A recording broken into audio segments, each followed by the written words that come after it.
Noida film city के Marwah studio में एसगॉन meet the Africa Asian scholars global network पर बातचीत के लिए प्रेस कॉन्फ्रेंस आयोजित की गई। प्रेस कॉन्फ्रेंस के दौरान doctor Sandeep Marwah, president ICMEI and chancellor AAFT university of media and arts ने कहा, सरकार भी एजुकेशन पर बहुत मेहनत कर रही है। AI आने से भी शिक्षा में बहुत प्रभाव पड़ा है। जब बच्चों को सही एजुकेशन प्राप्त होगा तभी उनका भविष्य भी उज्जवल होगा। जब वहाँ के नागरिक शिक्षित होंगे तभी उनका विकास होगा। इसके साथ ही उन्होंने एजुकेशन की परिभाषा भी बताई। बता दें कि मोहम्मद अब्दुल देवाले संस्थापक एसगॉन ने संदीप मारवा का धन्यवाद किया और इंडिया, अफ्रीका, ऑस्ट्रिया जैसे तमाम देशों को साथ बैठकर शिक्षा को बेहतर बनाने पर जोर देने के लिए सुझाव भी दिया। वही आत्मनिर्भर बनने के लिए शिक्षा व्यवस्था को मजबूत बनाने के लिए कहा कि AI आने से क्या क्या प्रभाव पड़ा है, उस पर भी अपने विचार को रखा। बता दें कि कार्यक्रम के अंत में डॉक्टर संदीप मारवा द्वारा मोहम्मद अब्दुल दिवाले को किताब भेंट किया गया। We are here at International Chamber of Media and Entertainment Industry, and we have with us Abdul Diwale Mohammed from London, UK, who's been a founder and executive president of a very well-known organization called AASGON. We've been working together on education for the whole world as such, because we believe that if there is anything which is very important today, it's the education. And you know it that we've been in education for almost 31 years.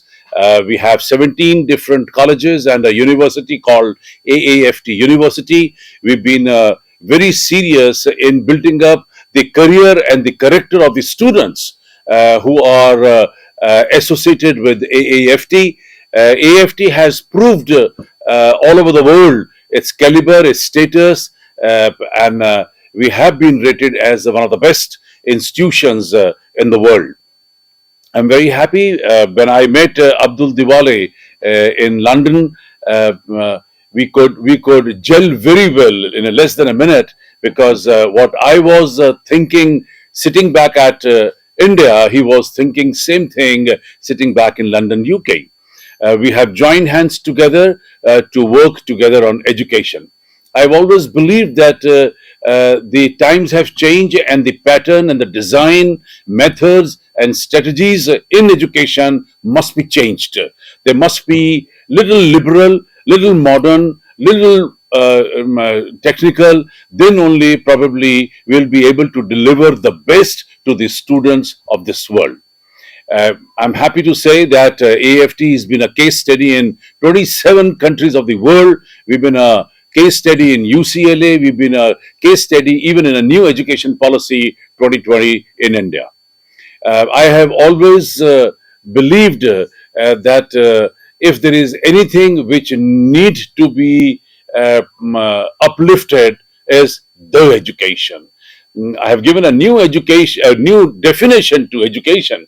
Because when I say E stands for entertainment, E stands for energy, E stands for excitement. And that's what the whole education should be all about. When I say D stands for discipline, dedication, and determination. When I say U stands for working under controlled condition, working with United Nations and especially all the 17 SDG points, Sustainable Development Goals. When I say C stands for communication and commitment. The next A stands for attitude. The next T stands for techno-savvy. I stands for information. O stands for the overall development of the child. And N stands for being nationalist. And this is what I'm trying to teach, being a mentor and a former president of CEGR, Center for Education Growth and Research, which is the biggest body in higher education. I have been propagating the new definition of education all over India and abroad.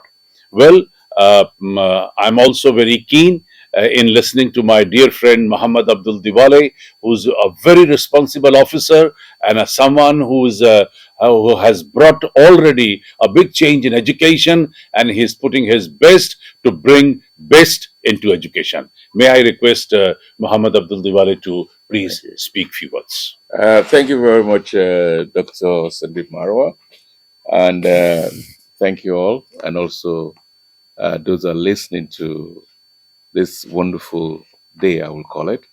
This is today is the 28th, am I right? Yeah, 28th of December. It's close to the end of the year. Those who've served the Christmas, now we're all waiting for New Year, and I believe that we look for greater things next year. 2025. 2025 will be a wonderful year because a lot of people, organizations, institutions like that of Dr. Sanmar have been doing great things over the years, like you had. Over the last 30 years, they've been trying to see how best we can deal with education across particularly developing countries. Now, the ASGON is called the Africa Asia Scholars Global Network. Why do we set it up? It was in 2010 when we referred back to 1955, which was when they had the Asia Africa Conference in Indonesia. That was in Bandung. We realized there's been a problem, the fact that most of the governments, in fact, even Indonesian government, are already planning for next year, which is 78th anniversary of the Asia Africa Conference.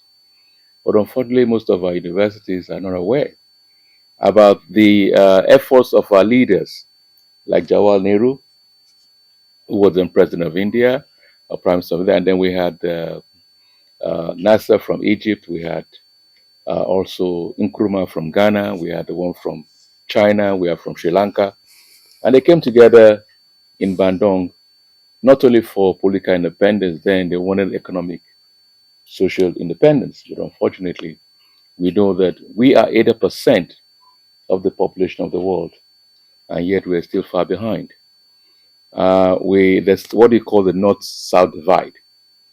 You realize that when COVID came, it became much wider, and now with artificial intelligence, it's a great concern, and that's why I always take note of what Ajay Banga, the president of the World Bank, said recently, that he find it probably hard to sleep when he starts to see the mistrust in trying to unite the North and the South, which is the West and the developing countries. And I think that's a great concern coming from the president of the World Bank.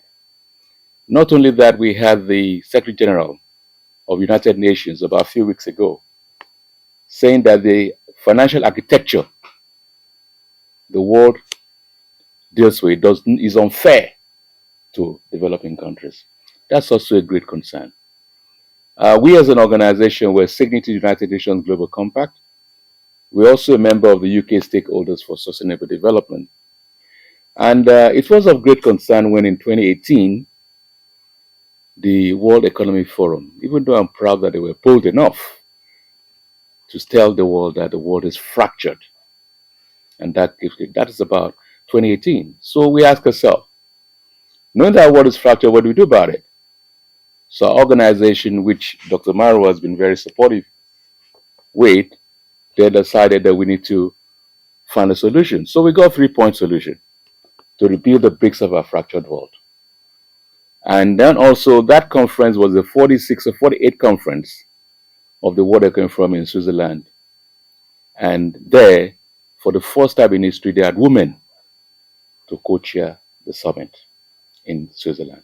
We're very proud that the World Economic Forum can think and know the potentials of women. But unfortunately, women were only used as numbers. But I have said it to the UN Global Compact. What we did was to call for a meeting in New York with the UN women. And we sat with the UN women. One of the greatest misdeeds of most of us is that when we parley with United Nations, we seem to feel we're in a comfort zone. We fear to tell the truth, to be honest with ourselves. But I'm here to say that on the 19th of July 2018, right there at headquarters of UN Women, I told the Under Secretary General that they do not even know the value of women, and I still maintain it. Because women are great potentials. Women, no man here even can say he was born of a woman. And so, because women are divided, and until women themselves can unite, because if you look at the animal kingdom, how much they care about children around them, but what do we do with our own children? Everybody is selfish. my child, but you forget that your child will live in the street with other children that you abandon. So what is the rationale for you to say you love your child? So we realized in 2018, in 2010, because I had an orphanage in Africa, and I set up the first African children organization in the UK in Westminster. And when I realized that we don't care about children all over the world, I then felt that if we have good policies, policies that are diverse, we can actually change the course of history. So then what did we do? We knew it was going to be a hard thing. I've raised over almost £50 million supporting children in my life. But when 2010, I realized that if you see 1,000 children who were suffering, and you take 200 out of it, you believe there will be 800 left. And you assume that some people will have taken another maybe 100 or 200, believing you have maybe about 400 left. Go down there, you see 4,000. So you ask yourself, what have I achieved? These are the things we looked at and we said, look, we need to revert back to what, like Dr. Marwa said. Among the things in cyber education, attitude, character is missing in today's world. And without that, let's say, what is the point having gained the whole world and lose your own soul? So, but the point there is that history is coming to be made next year. Because for 14 good years since 2010, we've done practical research. We are also happy that the first thing we did was to try and what even United Nations lack. Because every time a president of the UN General Assembly comes up, because they only have one time to serve, I can tell you, go check the history. They always say, I am going to build trust. Trust is missing in our world. 1945, the United Nations was established. It's going to be 80 years next year. But we're lucky that there was a great guy who wrote a satire, which is the Animal Farm.